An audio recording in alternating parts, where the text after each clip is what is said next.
Hey everybody, welcome back to Video Game Mess. So, check out a super fun and exciting video for you guys today, and one that's definitely going to lead to a lot of PlayStation 1 in the future. That is because a developer out there has actually built a tool set within Unity to be able to develop and then actually compile games that will run on PlayStation 1 hardware. And if you haven't watched all the videos recently, there's been a big push in 2026 for new SDKs and new ways to make games on retro hardware. We had Pyrite 64 for N64, we have a new Sega CD development environment, and now inside of Unity you can go ahead and develop PlayStation 1 games. And if Unity doesn't sound familiar, it is used for a ton of products, some that are modern and look absolutely everything like a retail product, and other games that are fan games using a PlayStation 1 aesthetic but still running on PC. And the most recent LEGO game, my wife and I played this together, had an absolute massive amount of fun with it, and it is fully developed in Unity. So if you're wondering why you're watching a modern LEGO game in a PlayStation 1 development video, I'm just trying to explain what Unity is if you're not familiar with it. It's basically, I think, the Unreal Engine, except made by a completely different company with a different development process behind it, and you'll understand what's going on. But now with Splash Edit, and I will leave a link in the description of this below, you're going to be able to, from start to finish, develop games within Unity and then export them out for PlayStation 1 hardware compatibility. And to say that is a massive deal would be an understatement. I totally get this might not be the most visually interesting video, but what it means for the future of PlayStation 1 development, absolutely explosive. A lot of times with the actual old hardware, the hardest thing to do to make a new game is to actually find a tool set that you can use and doesn't fight you along the way, because the software development kits from back in the day, not that useful these days, and honestly getting new tool sets to be able to develop these games is the #1 thing that's going to be the barrier entry to a lot of developers, because they might have a fun idea, maybe want to make it work on PlayStation 1, but if it has to take 3-4 times the amount of time it would to make a PC executable run with a PlayStation 1 aesthetic, that's the direction they usually go. But now, thanks to Bandwidth, and I will leave a link to their page down below where they're talking about needing help with the project, we do have this tool set here. This is from Bandwidth channel, as well as his video rolling this out. So again, big credit to him, and the link is in the description so you can hear more of what he's saying, talking about how you can help moving forward. But just think of it this way, now there is a tool set out there that if you want to make a PlayStation 1 game in Unity, you can, using all of the Unity tools, all of the different animation engines and everything else, and then basically bring that down to work on PlayStation 1 hardware. That is absolutely mind-blowing, because you don't see all that many new PlayStation 1 games come out.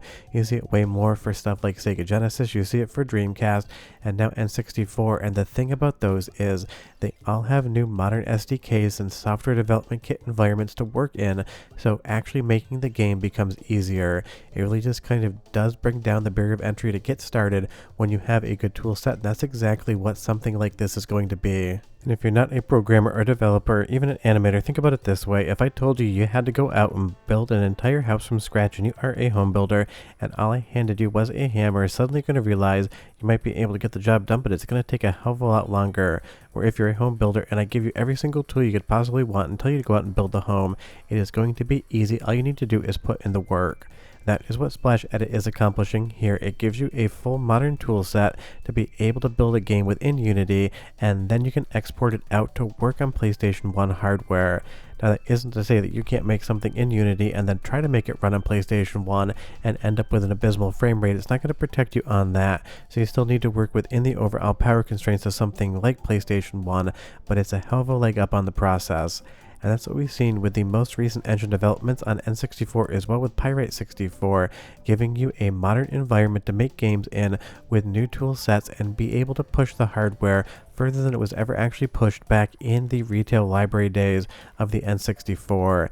And this is why retro gaming is making a comeback.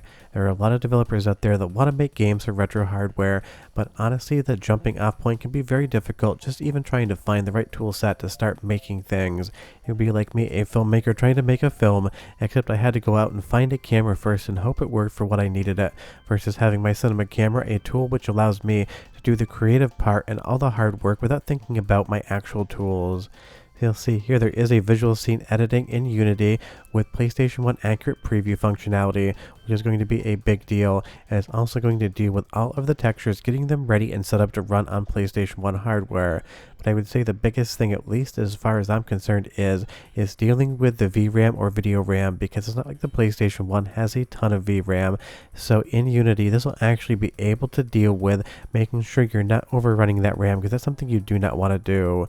You'll get the Lua scripting for all of the game logic, as well as something that is built into Unity, and a bunch of other ease of use, quality of life improvements when it comes to actually making PlayStation 1 games, because that really is the thing here. The more time spent on the creative and coding aspect and the less time spent trying to get the software to even work in the first place is going to mean more new games for PlayStation 1, better new games for PlayStation 1, and just more fun all around.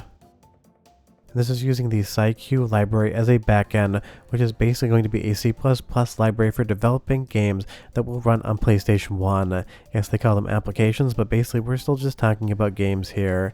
And again, this is something that we're seeing all the time now, because just last week, depending on when I run this, we talked about the fact that there is a new software development environment for the Sega CD and Mega CD as well.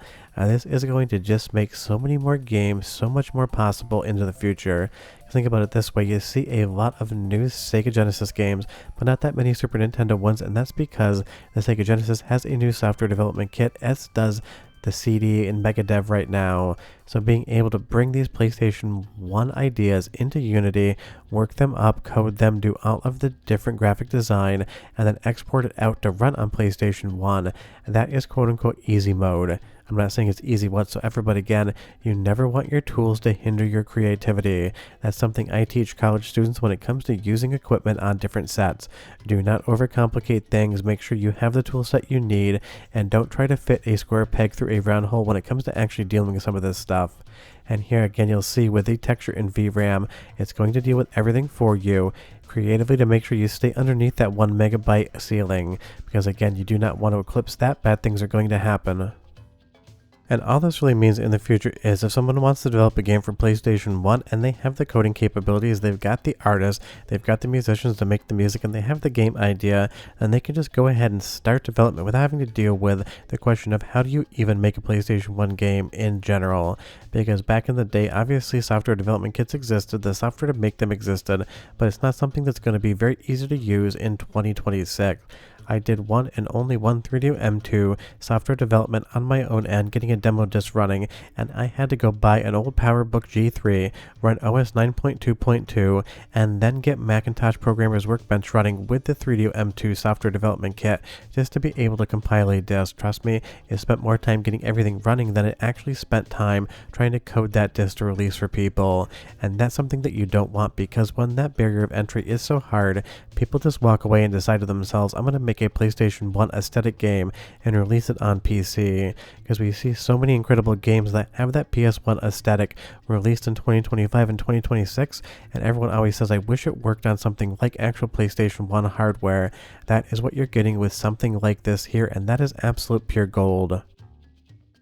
And if you want to start developing, there's a bunch of different tutorials here going over how the code is going to work, the fact that there is no FPU or floating point unit in a PlayStation 1, so all of the math has to be fixed, and just basically leading you through by the hand, getting something actually working. Now, of course, you're going to need art assets, and the most important thing is you're going to need an idea for a good game, but that is definitely secondary to actually having a tool set that works.